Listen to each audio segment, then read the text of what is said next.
زمین پر حضرت آدم اور حوا کی زندگی کا آغاز ہو چکا تھا۔ اللہ کے حکم سے انسانی نسل کو آگے بڑھانے کا سلسلہ شروع ہوا۔ اس وقت حوا کے یہاں ہر بار جڑواں بچے پیدا ہوتے تھے۔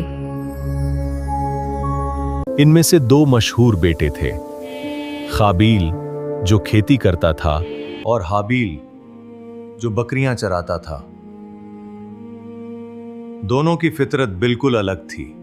اس دور کی شریعت کے مطابق ایک ساتھ پیدا ہونے والے جڑواں بھائی بہن آپس میں شادی نہیں کر سکتے تھے، بلکہ دوسرے جڑواں جوڑے سے شادی ہوتی تھی۔ لیکن قابیل کو یہ منظور نہیں تھا، اور یہیں سے پہلے فساد کی نیو پڑی۔ قابیل کی ضد دیکھ کر حضرت آدم نے دونوں بھائیوں کے سامنے ایک شرط رکھی۔ انہوں نے کہا، تم دونوں اللہ کی راہ میں اپنی اپنی قربانی پیش کرو۔ حابیل جس کا دل صاف تھا، اس نے اپنی سب سے بہترین اور تندرست دمبا بھیڑ پیش کی، لیکن قابیل جس کے دل میں لالچ تھا، اس نے اپنی کھیتی کا سب سے خراب حصہ رکھا۔ اس دور میں قربانی قبول ہونے کی نشانی بے حد خوفناک اور واضح ہوتی تھی۔ اچانک آسمان سے ایک سفید تیز چمکتی ہوئی آگ زمین کی طرف اتری اور اس نے حابیل کی قربانی کو اپنے اندر بھسم کر لیا۔ حابیل جیت گیا تھا۔ قابیل کی سڑی ہوئی فصل وہیں پڑی رہی اور اس کے دل میں ایک خوفناک آگ جل اٹھی۔ قربانی قبول نہ ہونے کی وجہ سے قابیل کے دل میں حسد نے نوحرت کا روپ لے لیا۔ ایک دن جب حابیل اپنی بکریاں چرا رہا تھا، قابیل غصے میں اس کے پاس پہنچا اور اس نے اپنے سگے بھائی سے وہ خوفناک بات کہی، میں تجھے ضرور قتل کر دوں گا۔ حابیل جو اللہ سے ڈرنے والا تھا، اس نے نہایت ہی نرمی اور صبر سے جواب دیا، اگر تو مجھے مارنے کے لیے ہاتھ بڑھائے گا تو بھی میں تجھے مارنے کے لیے ہاتھ نہیں اٹھاؤں گا۔ لیکن نفرت نے قابیل کو اندھا کر دیا تھا اور آخرکار اس نے اپنے بھائی کی جان لے لی۔ انسانی تاریخ میں پہلی بار اس زمین نے ایک بے گناہ انسان کا خون پیا۔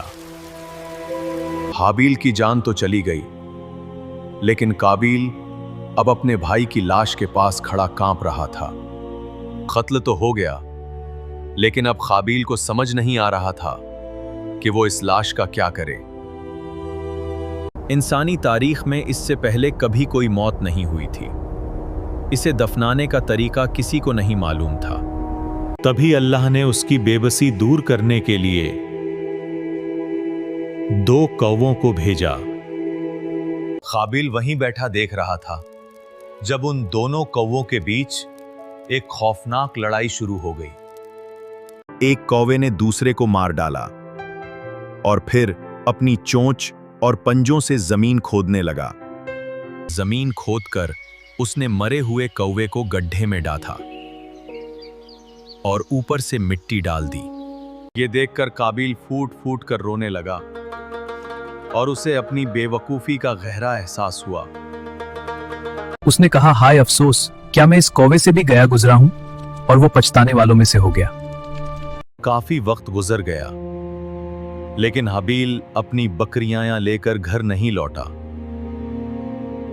حضرت آدم نے اس کی تلاش شروع کی اور آخرکار انہیں وہ منحوس جگہ مل گئی۔ زمین پر خون کے نشان تھے اور پاس ہی ایک تازہ کھدی ہوئی قبر۔ ان کا دل دہل گیا۔ ایک نبی اور ایک باپ کے لیے اپنے ہی بیٹے کے ہاتھوں دوسرے بیٹے کا قتل صدمے سے باہر تھا۔ وہ اس مٹی کے ڈھیر کے پاس بیٹھ گئے اور ان کی آنکھوں سے بے تحاشا آنسو بہنے لگے۔ انہیں سمجھ آ گیا تھا کہ ابلیس نے آدم کی اولاد کو آپس میں لڑانے کا وعدہ پورا کر دیا ہے۔